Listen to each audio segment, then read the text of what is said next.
9 तारिखाव जितु जानो गोनां बिसायख'थि बे बिसायख'थियाव 46 नं उदालगुरि समस्तिनि बिजाथि रिहन दैमारि सार रिहन दैमारि सारखौ जों मानो देरहा होनांगौ मानो होनब्ला बिपिएफ दाजेननायनिफ्रायनो जोंहा रिहन दैमारि सारा कुनु मोनसे राजनीतिकआव बारला बारसे खामालाखासिनो बर' समाजखौ दैदेनबोनाय बिटिसि सरकार गायसनजेननायनिफ्राय बिटिसिखौ रैखाथि होनानै दैदेनबोनाय सासे गुन गोनां रोंगौथि गोनां सासे बिथाङा जोंनि गेजेराव बिजाथि हिसाबै गसंनानै दोङो थांनाय बारावबो बिथाङा बिपिएफनि जानानै खननै केबिनेट मन्त्रि मोनखांबाय आरो एबारावबो जोङो बिथांखौ केबिनेट मिनिस्टार मोननायनि जयग दङ हिसाबै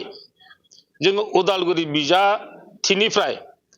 रिहन दैमारि सारखौ गोबां फुदाव देरहा होनानै जों आखबार मन्त्रि बिबानाव मोनहोनो थाखाय जोङो सापर्टार हिसाबै उदालगुरि बिजाथिनि सिङाव थानाय साफ्रोमबो रायजो राजा आइ आफा बिदा फंबाय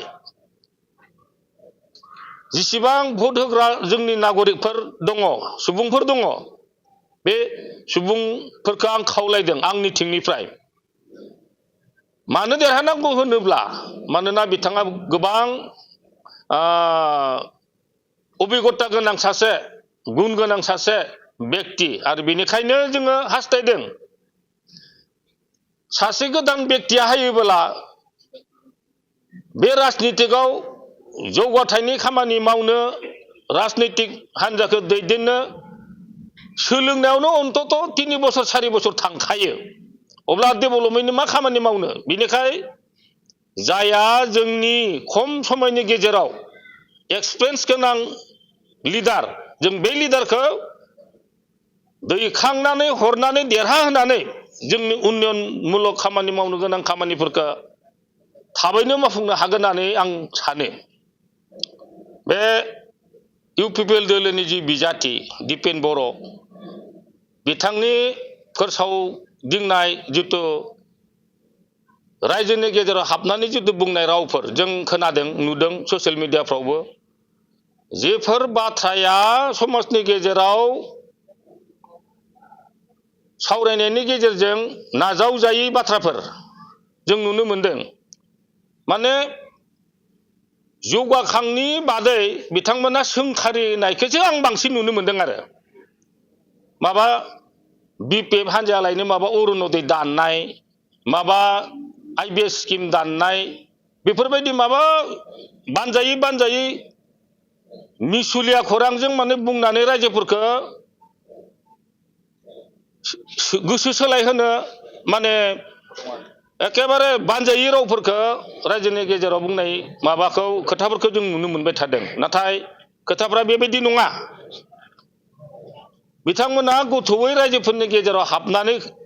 रायजोफोरनिफ्राय बेबायदि गोसोफोरखौ बोनो हायाखै बिनि थाखायनो नंखाय खौरां बुंनानै जोंनि रायजोफोरखौ गोनो गोथो खालामनायखौ जों नुनो मोनदों थांनाय बे बाथ्रायाव आं बिदिथ' नुनो मोनाखै नाथाय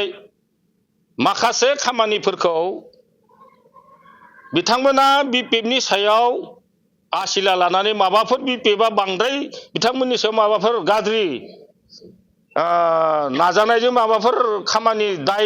गोनां मावनानै लागोन नामा बेबायदि दायाव बिथांमोना जोंनि बिपिएफ दोलोनि हान्जाफोरखौ जायगा जायगा सुथा लाबाय थानायखौ जों नुनो मोनदों नाथाय जों बिपिएफ दोलोनि मानसिफोरा माने बेबायदि मा होनो गुबुंले थासारिजों भट होनाय मोन्थायखौ गुबुंले खालामनायखौ जों इच्छा खालामाखै आरो जोंनिथिंफ्राय बेखौ जों हास्थायाखै नाथाय बिथांमोना सम सम गुबुंले बारहावाखौ लाबोनो थाखाय गुबुन गुबुन आदब खायदाजों जोंनि बे गोजोन थासारिखौ माने गुबुंले खालामनायावखौसो आं बिथांमोननि माबाफोरखौ नुनो मोनदों आरो